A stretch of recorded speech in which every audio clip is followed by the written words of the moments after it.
প্রিয় দর্শক আসসালামু আলাইকুম। Welcome back to my channel Ishrat Jahan blog চ্যানেলে আপনাদের সবাইকে জানাই স্বাগতম।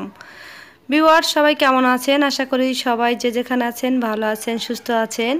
আলহামদুলিল্লাহ আমিও আপনাদের দোয়ায় ভালো আছি।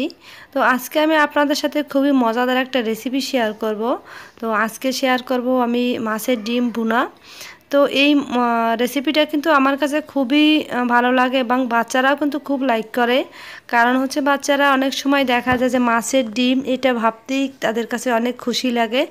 তো সেক্ষেত্রে কিন্তু এই মাছের ডিম যদি বাসায় আপনি এভাবে ভুনা করেন তাহলে কিন্তু বাচ্চারাও খুব পছন্দ করে এবং পেট ভরে ভাত খাবে।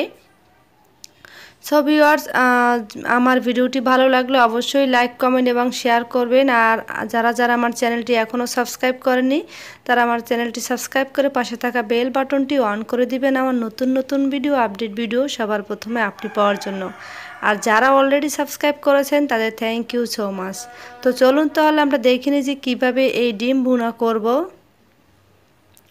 তো প্রথমেই আমি একটা ফ্রাই প্যানে তেল দিয়ে নিয়েছি পরিমাণ মতো। আর এখানে আমি 3টা এলাচ দিয়েছি, 2টা তেজপাতা দিয়েছি। তো এখন আমি এখানে 1 কাপ পরিমাণ পেঁয়াজ কুচি দিয়ে দিলাম। তো পেঁয়াজটা আমি সামান্য একটু ভেজে নেব নরম হওয়া পর্যন্ত, তারপরে আমি বাকি মশলাগুলো দিয়ে দেব। তো পেঁয়াজটা একটু নরম হলেই আমরা অন্য প্রসেসে চলে যাব। তো এখানে আমি দিয়ে দিচ্ছি 1 টেবিল চামচ রসুন বাটা,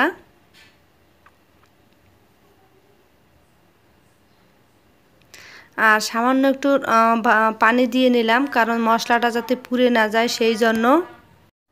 আর এখানে আমি 1 টেবিল চামচ ঝালের পাউডার দিলাম আর 1 টেবিল চামচ হলুদ পাউডার দিলাম। ঝালের পরিমাণটা সম্পূর্ণ আপনারা নিজেদের ইচ্ছে মতো দেবেন। বাসায় বাচ্চারা থাকলে তো একটু ঝাল আমরা কম খাই, সেক্ষেত্রে একটু ঝাল কম বেশি আন্দাজ করে আপনারা দিবেন।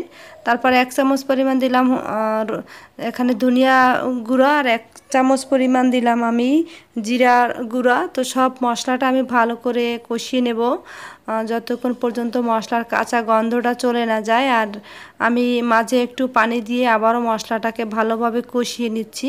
আমি আবারও বলছি আপনারা চাইলে এখানে কাঁচা ঝালও ইউজ করতে পারেন। দিয়ে দিলাম স্বাদ মতো লবণ। তো আপনারা এখানে কাঁচামরিচটা ইউজ করতে পারেন। আমি ছোট ছোট করে কয়েক টুকরা কাঁচামরিচ দিয়েছি আর ঝালের পরিমাণটা খুব বেশি দেইনি কারণ বাচ্চারা খাবে সেই জন্য। তো আপনারা সব কিছু আন্দাজ মতো দিয়ে নেবেন। আর এখানে দেখতে পাচ্ছেন মাছের ডিম। তো মাছের ডিমের ভিতরে যে শিরাগুলো থাকে সেগুলো আমি হাত দিয়ে ভালো করে মাছের ডিমটা কষলে একদম নরম করে ফেটে নিব। তারপরে আমি ভিতরে যে শিরাগুলো থাকে সেগুলো কিন্তু রান্নার পরে বেশ দলা পেকে যায়। তো সেই জন্য আমি এই শিরাগুলো ফেলে দেব।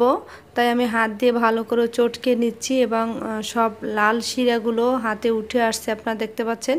এই শিরাগুলো আমি ফেলে দেব। তো এখন আমি ফ্রাই প্যানে ডিম সব দিয়ে দিলাম।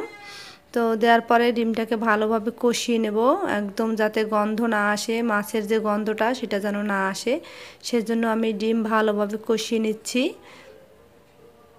এবং ডিমটা যখন কষাবেন তখন কিন্তু নিচে একটু লেগে আসে।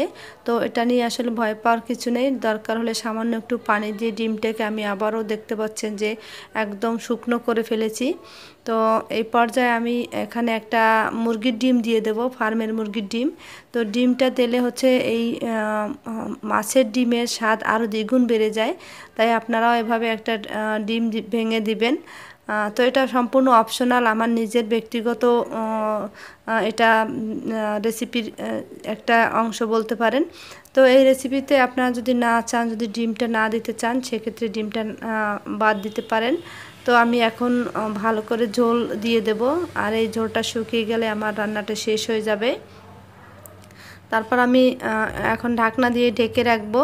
তো এখন এই পর্যায়ে কিন্তু আমার ঝোলটা একটু সামান্য আছে। তো এই পর্যায়ে আমি দিয়ে দেব এখানে ধনিয়া পাতা কুচি, যাতে করে আরও এর ঘ্রাণটা অনেক সুন্দর হয়। আর এই ধনিয়া পাতাটা কিন্তু আমাদের এখানে বিলাতি ধনিয়া পাতা নামে পরিচিত, যেটা আপনারা শহরেও অনেক বাজারে কিনতে পাওয়া যায়। আর এখন তো যেহেতু ধনিয়া পাতার সিজন না, তাই ওই ধনিয়া পাতাটা পাওয়া যায় না। তো এইটার কিন্তু ঘ্রাণটা অনেক সুন্দর, এটা দিয়ে ভর্তা করতেও কিন্তু অনেক সুন্দর লাগে। তো আমি আরেকটু ঢেকে দেব কারণ যাতে আমার পাতাটা সিদ্ধ হয়ে যায়। আর এখানে আমি কিন্তু আর একটা জিনিস ব্যবহার করছি, টালা জিরার গুঁড়া, 1 চামচ পরিমাণ আমি টালা জিরার গুঁড়া দিয়ে দিছি। তো এই পর্যায়ে কিন্তু আমি ডিমটাকে ভালো করে শুকিয়ে নিচ্ছি ঝরঝরা করে। তো এই টালার জিরার গুঁড়াটা দিলে কিন্তু অনেক সুন্দর একটা ফ্লেভার আসে, আপনারা সবাই জানেন। তো ভিউয়ার্স, আশা করি ভিডিওটি আপনাদের কাছে ভালো লাগবে। তো এবার যে আমি তুলে নেব, আমার রান্না করা শেষ। সবাই ভালো থাকবেন, সুস্থ থাকবেন, আল্লাহ হাফেজ।